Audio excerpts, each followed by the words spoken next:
수요 성경부 시간에 이런 질문을 나눈 적이 있습니다. 하나님은 감정이 있으신가라는 거예요.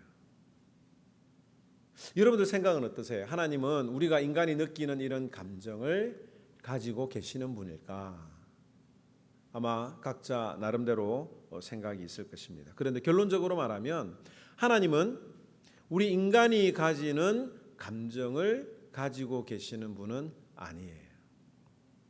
물론 이 성경에는 하나님이 질투하신다, 하나님이 미워하신다, 후회하신다라는 이런 표현들이 있기 때문에 하나님도 우리처럼 이런 감정이 있는 것은 아닌가라고 생각을 할 수도 있을 것입니다. 그런데 그것은 하나님이 우리 인간에게 하나님의 마음을 이해할 수 있도록 인간의 언어로, 인간의 표현으로 설명하신 것이지, 하나님이 막 누구를 한 대 쥐받고 싶을 만큼 막 이렇게 질투를 하거나 미워하시지는 않는다라고 하는 거죠. 이것을 신학적인 용어로 신인 동성론, 동형론이라고 하는 단어를 쓰는데, 사람들이 하나님을 좀 더 이해할 수 있도록 사람의 언어로 표현을 했다라는 그런 뜻이 있습니다. 우리 사람은 하나님을 완전하게 이해할 수가 없습니다. 우리가 담고 있는 이 두뇌의 용량은 하나님을 담을 수가 없어요. 만약에 하나님을 이해할 수 있고 하나님을 다 담을 수 있다면 두 가지 뜻이 되겠죠. 하나는 내가 하나님과 동등한 위치가 되거나, 혹은 하나님이 내 머릿속에 가둘 수 있는 그 정도의 존재밖에 되지 않는다는 그런 뜻이 되기도 합니다. 실제로 우리는 하나님을 1%도 이해할 수 있다고 말할 수가 없어요. 그럼에도 불구하고 하나님께서는 우리 인간이 이해할 수 있는 감정과 언어로 친절하게 하나님 자신을 우리에게 설명해 주고 있다. 이것이 바로 성경이라고 하는 거예요. 이 성경이 뭐냐? 하나님에 대해서 보여주는 거예요. 우리 인간이 이해할 수 있는 언어로 우리에게 주신 것인데, 그런데도 불구하고 오늘 우리가 이 히브리서 10장을 읽었는데 잘 이해가 안 되잖아요. 그죠?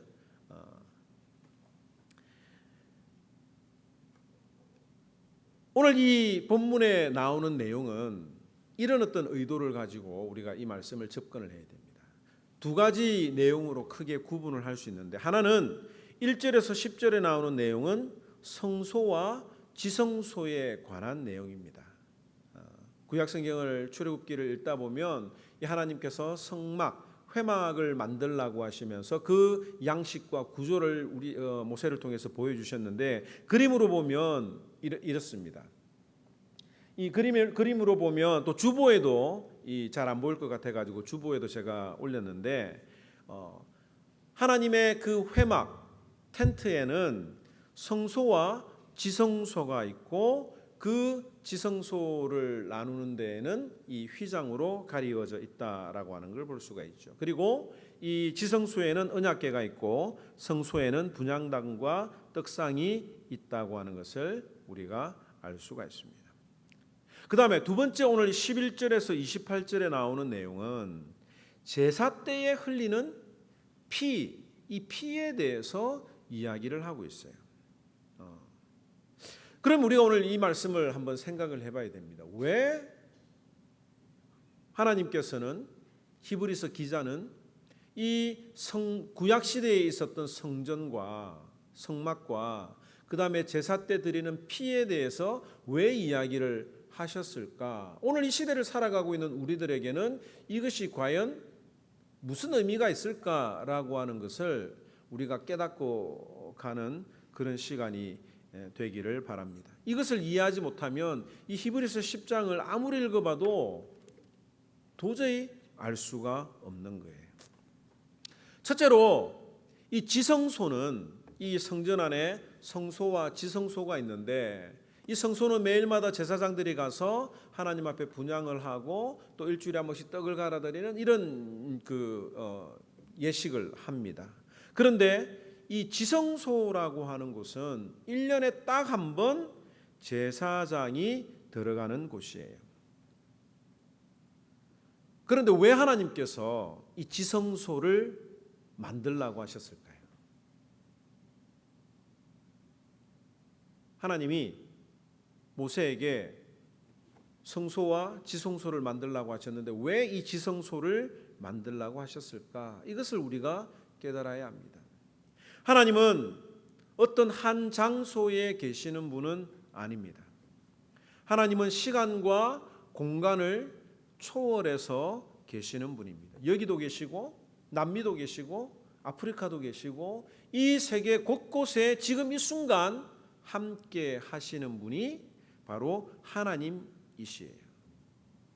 그런데 사람들은 눈에 보이지 않으면 여기도 계시고 저기도 계시고 하나님은 어느 곳에나 계신다라고 하면 너무 추상적이잖아요.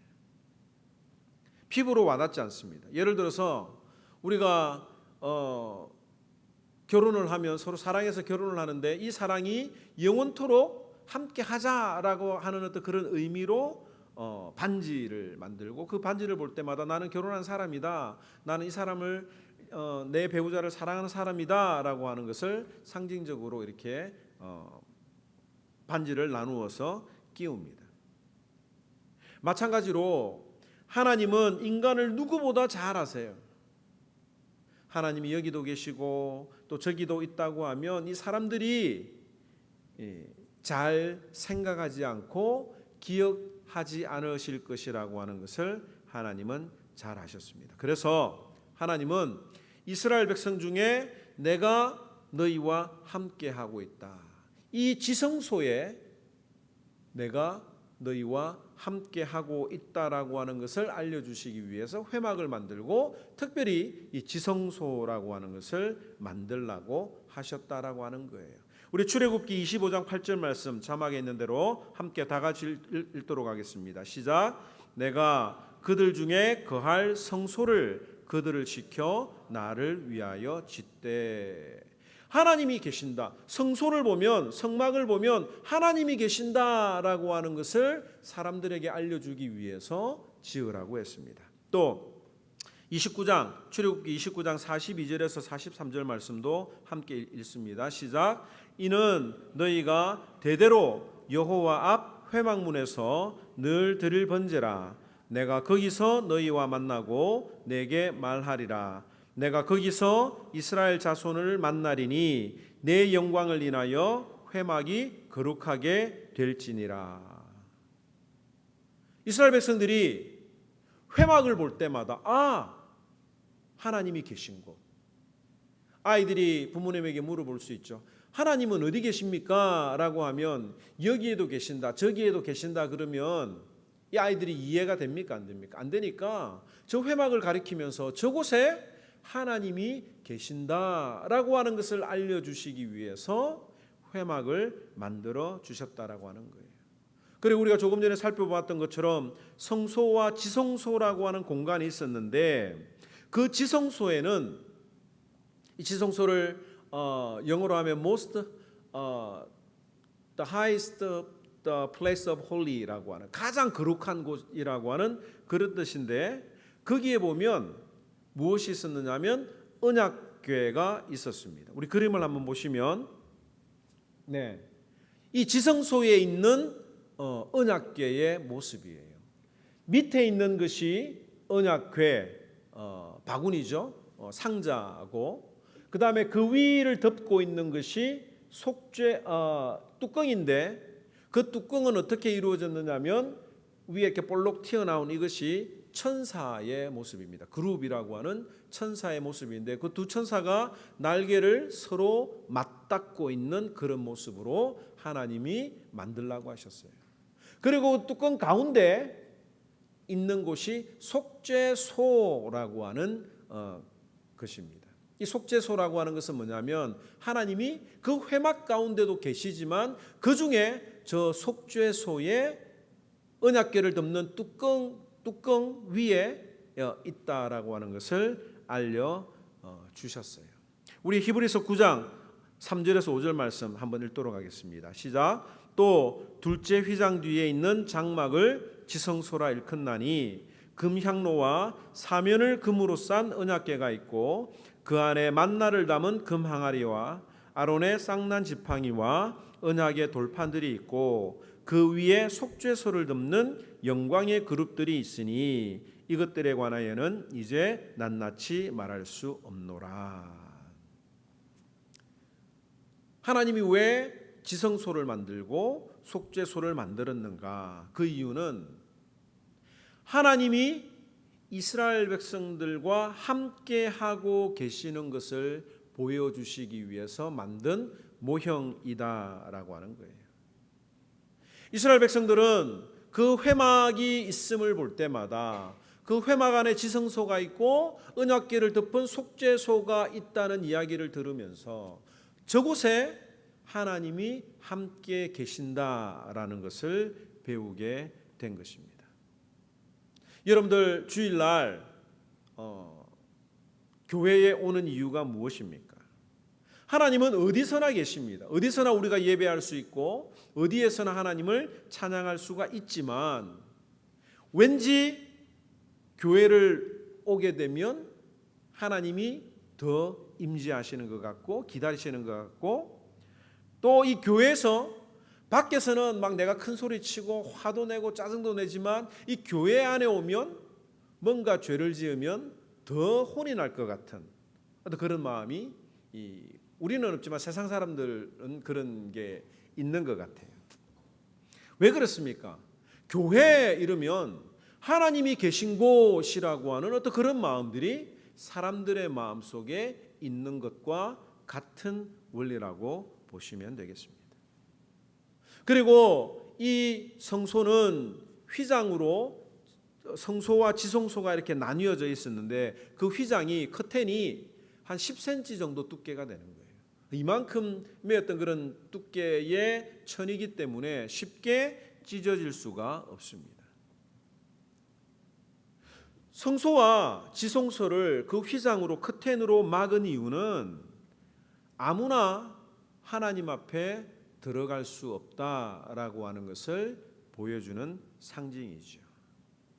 아무라도 그 휘장을 커튼을 지나서 그 지성소에 들어가게 되면 죽는다라고 하는 것을 하나님이 알려주시기 위함이었습니다. 그러니까 성전과 지성소를 통해서 우리에게 보여주시는 것, 하나님이 계신다. 그리고 그 하나님이 계신 곳에는 아무나 들어갈 수 없다. 들어가면 죽는다라고 하는 것을 하나님이 실제적으로 우리에게 알려주시기 위해서 이스라엘 백성들에게 보여주신 것이라고 하는 거죠. 그 다음에 오늘 읽었던 그 피의 내용 11절에서 28절에 있는 내용은 어떤 내용이냐면 하나님 앞에 나아가면 죽는데 하나님 앞에 나아갈 수 있는 방법이 있다라고 하는 것을 알려주는 것이 오늘 11절에서 28절에 나오는 내용입니다. 그게 뭐냐면 아무나 들어가면 죽는데 이 짐승의 피를 가지고 들어가면 된다라고 하는 것을 알려주는 거예요. 하나님께서 대제사장이 1년에 딱 한 번 지성소에 들어갈 수 있도록 하셨습니다. 그리고 이 대제사장은 그 지성소에 들어갈 때 반드시 짐승의 피를 흘리고 들어가야만 했습니다. 히브리서 9장 7절 말씀 다 같이 한번 읽도록 하겠습니다. 시작. 오직 둘째 장막은 대제사장이 홀로 1년에 한 번 들어가되 자기와 백성의 허물을 위하여 드리는 피 없이는 아니하나니 반드시 피를 가지고 가야 된다고 했습니다. 뿐만 아니라 이 피를 성전 안에 있는 그 기구와 그릇에도 뿌리라고 했습니다. 왜냐하면 그 피를 뿌리면 그 피가 닿는 곳마다 거룩해진다고 성경은 이야기를 하고 있습니다. 히브리서 9장 21절에서 22절 말씀 함께 읽도록 하겠습니다. 시작. 또한 이와 같이 피를 장막과 섬기는 일에 쓰는 모든 그릇에 뿌렸나니 율법을 따라 그의 모든 물건이 피로써 정결하게 되나니 피 흘림이 없은즉 사함이 없느니라. 이쯤 되면 아마 이런 생각을 해보는 분들이 계실지 모르겠어요. 하나님 앞에 나아가는 방법은 피가 있어야 된다. 그리고 그 피를 뿌리면 정결하게 되고 거룩하게 된다. 그러면 내가 짐승을 잡아가지고 그 피를 그 스프레이용 그 병에다가 담아가지고 내가 다니면서 더러운 짓 할 때마다 스프레이 칙칙 뿌리고 이러면 정결해지겠네라고 생각을 하시는 분들이 계실지도 모르겠습니다. 정말 그 피에 우리의 죄를 정결하게 하는, 거룩하게 하는 그 능력이 있기 때문에 하나님이 이렇게 피를 가지고 가라고 하셨을까요? 피 그 자체에는 아무런 능력이 없습니다. 그럼에도 불구하고 하나님은 왜 피를 통하지 않으면 하나님 자신을 만날 수 없다고 하셨을까? 이것이 우리가 이 성경을 이해하는 아주 중요한 열쇠가 된다라고 하는 거예요. 여러분들 피를 한번 생각해 보시기 바랍니다. 과학자들이 최근에 제가 읽었던 기사 중에 하나가 그 나이가 많은 오래된 쥐에게 젊은 쥐의 피를 이렇게 바꿔서 넣었더니 수혈을 했더니 더 건강해졌다라는 어떤 그런 기사를 본 적이 있는데, 사람에게 있어서 이 피라고 하는 것이 얼마나 중요한지 굳이 제가 여러분들에게 설명을 드리지 않아도 잘 알 것입니다. 피가 없으면 어떻게 됩니까? 죽잖아요. 아무리 내가 수술을 잘해도 피가 수혈되지 않으면, 공급되지 않으면 사람은 살 수가 없습니다. 그래서 이 피는 무엇을 의미하느냐면 생명을 의미하는 거예요.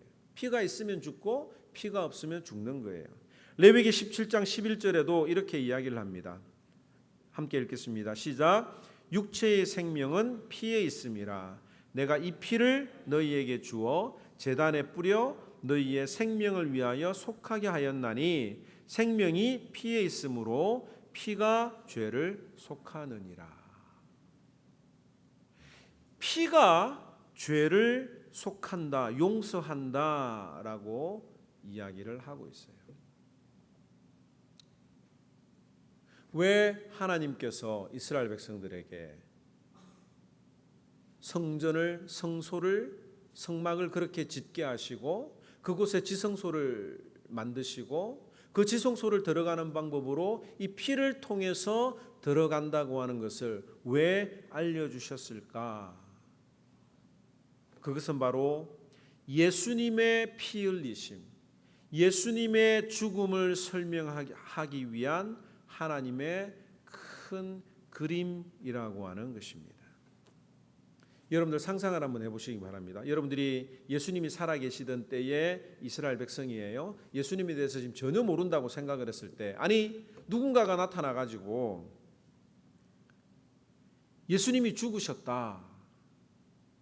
그런데 성전에서 예수님이 제물로 이렇게 제사장 앞에서 죽으신 게 아니잖아요. 로마 군인들 앞에 로마 군인들이 비웃으면서 예수님을 십자가에 못 박았고 그 비웃음 속에 예수님이 피 흘리셔서 돌아가셨습니다. 그런데 사도 바울이 갑자기 나타나서 예수님이 저 십자가에서 죽으신 것은 나를 위해서 피 흘리신 것이다 라고 설명을 하면 여러분들이 그게 이해가 되겠습니까? 이해가 안 되는 거예요. 한 번도 들어보지 못했던 그 이야기를 하면 사람들이 쉽게 받아들일 수가 없는 것입니다. 올해부터 한국에는 그 나이 제도가 만으로 바뀐다고 그러죠. 그런데 그 나이 제도에 대해서 충분하게 설명하지 않고 또 오랜 시간 동안 준비해서 시행하지 않고 그냥 한 번 딱 설명하고 그대로 시행을 해버리면 어떤 일이 일어나겠습니까? 막 사람들이 혼란스러울 것입니다. 그렇기 때문에 정부에서 어떤 정책을 시행하려고 하면 오랫동안 문제를 제기를 하고 충분히 설명을 한 뒤에 시행을 하지요. 그럼에도 불구하고 항상 새로운 것을 사람들에게 알려주는 것은 혼선이 있습니다.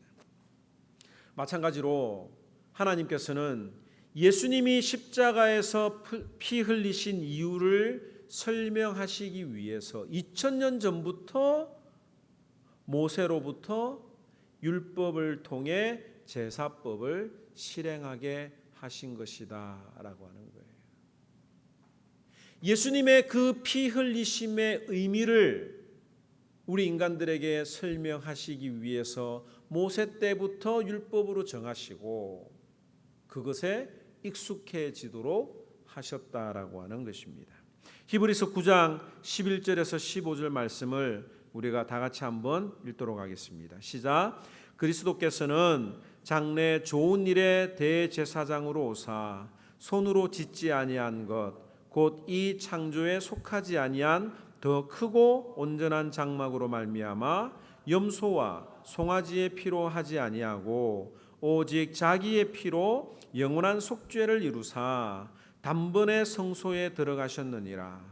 염소와 황소의 피와 및 암송아지의 죄를 부정한 자에게 뿌려 그 육체를 정결하게 하여 거룩하게 하거든 하물며 영원하신 성령으로 말미암아 흠없는 자기를 하나님께 드린 그리스도의 피가 어찌 너희 양심을 죽은 행실에서 깨끗하게 하고 살아계신 하나님을 섬기게 하지 못하겠느냐.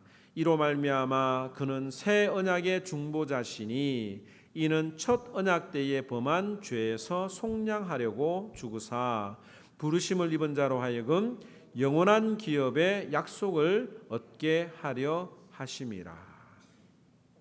다시 한 번 더 정리를 하면 우리가 지금 읽고 있는 이 구약 성경 그리고 히브리서 9장의 내용, 히브리서 전체의 내용이라고도 말할 수도 있겠죠.